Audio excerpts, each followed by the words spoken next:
మీనరాశి వారికి ఈ వారంలో తలచిన కార్యాలలో విజయం లభిస్తుందా అండి?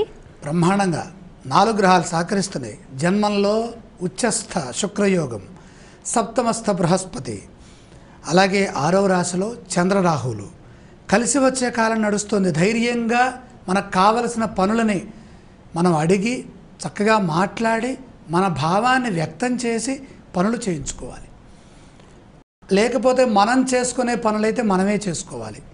సహాయ సహకారాలు పుష్కలంగా లభిస్తాయి. దైవానుగ్రహంతో ఒక పనిని చక్కగా పూర్తి చేయగలుగుతారు. స్వచ్ఛమైన ఆలోచనలు అద్భుతమైన ఫలితాన్ని అందిస్తాయి. ధైర్యం పెరుగుతుంది. యాత్రా ఫలం లభిస్తుంది.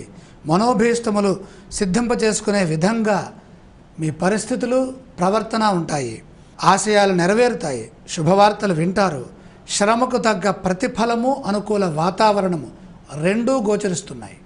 ఈ రాశి వారు పఠించవలసిన స్తోత్రాలు ఏవండి? సూర్యారాధన చాలా వరకు మేలు చేస్తుంది. ఆలయ సందర్శన క్రమంలో ఏ దేవీ దేవతలను దర్శిస్తే మంచిదంటారు? నవగ్రహాలలో ఉన్నటువంటి సూర్య భగవానుడి యొక్క సందర్శనం చాలా వరకు శక్తినిస్తుంది. ఈ రాశి వారు చేయవలసిన దానాలు ఏవండి? సూర్య భగవానుడి ప్రీతిగా గోధుమలు దానం చేయండి.